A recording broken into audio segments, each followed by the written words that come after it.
keluarga ibu untuk tahap yang selanjutnya ya ibu dan adek. Apakah ibu dan adek bersedia?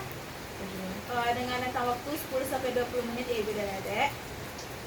Baik ibu, dengan diagnosa yang saya dapat, ibu itu mengalami riwayat hipertensi, di mana dengan tanda dan gejalanya ibu itu sering sakit kepala dan pusing, rasa berat di bagian tengkuk, dengan emosi yang tidak stabil dan kesulitan tidur, serta mudah kelelahan.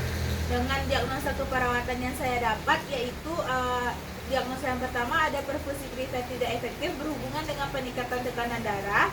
Diagnosa yang kedua ada kesiapan peningkatan pengetahuan yang berhubungan dengan perilaku upaya pengobatan kesehatan. Dan diagnosa yang ketiga ada manajemen kesehatan keluarga tidak efektif yang berhubungan dengan komplikasi program perawatan atau pengobatan. Baik, buat saat ini saya akan melakukan penyuluhan mengenai apa itu hipertensi dan gejala hipertensi yang berhubungan dengan hipertensi ya ibu dan adek. Langsung saja ya ibu dan adek, ini ada leaflet yang berhubungan dengan hipertensi, bisa ibu baca ya bu dan adek. Apakah sebelumnya ibu dan adek tahu apa itu dari hipertensi ini? Belum.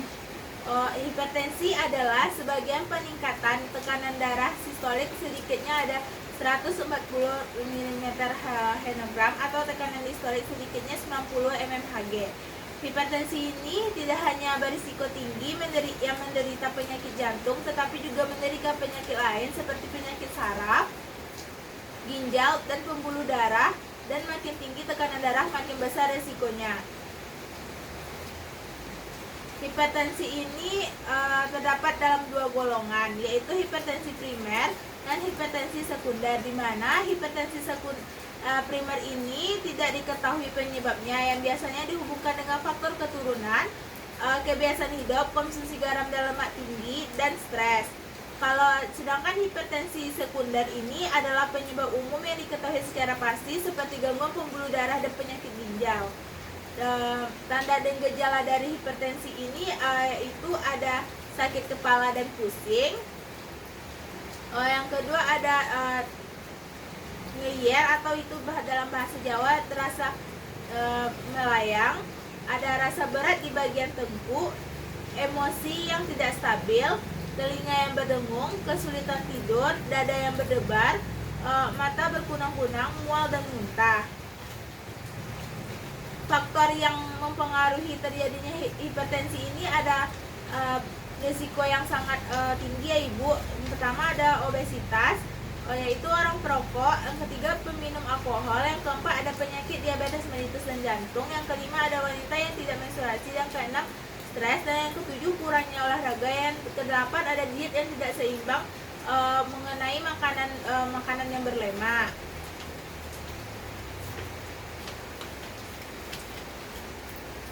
Komplikasi dari hipertensi yang biasanya terjadi dalam hipertensi ini kita bisa menyebabkan stroke, di mana dapat menimbulkan pendarahan tekanan tinggi di otak akibat emosional yang terlepas dari pembuluh otak yang tekanan yang tinggi.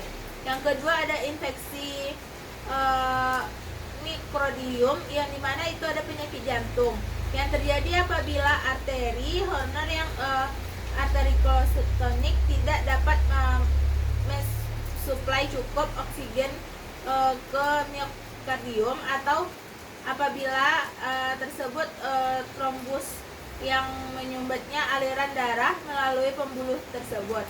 Yang ketiga ada gagal ginjal, yang merupakan suatu keadaan klinis kerusakan ginjal yang progresif dan irreversibel dari berbagai penyebab, salah satunya pada bagian 25 yang menuju ke kardiovaskular.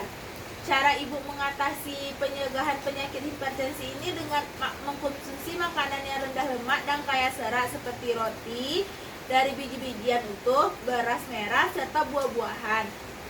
Dan menurunkan berat badan ibu dapat membuat peredaran besar terhadap tekanan darah dan kesehatan secara keseluruhan.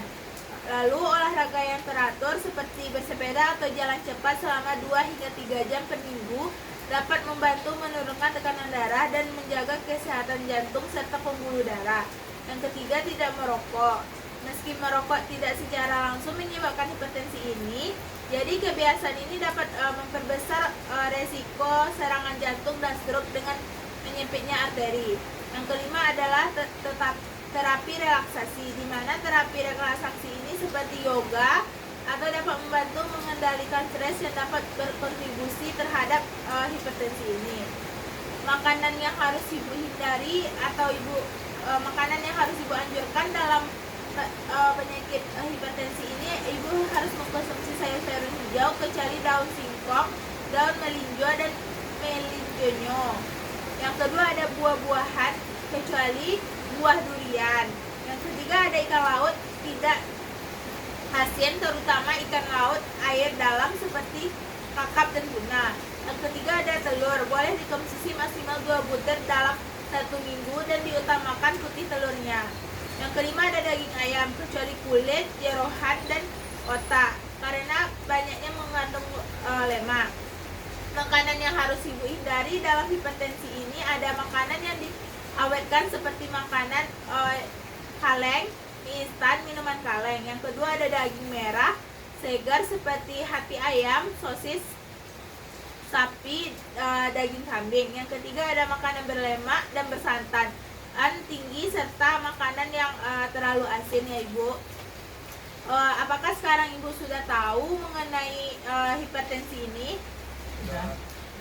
Baik ibu dan adik, segitu dulu penyuluhan kita mengenai hipertensi ini. Mungkin untuk selanjutnya saya akan mendatangi keluarga ibu lagi untuk tahap yang selanjutnya ya ibu dan adik. Ya. Terima kasih ya ibu dan adik telah mengganggu waktunya. Ya. Saya permisi terlebih dahulu. Ya.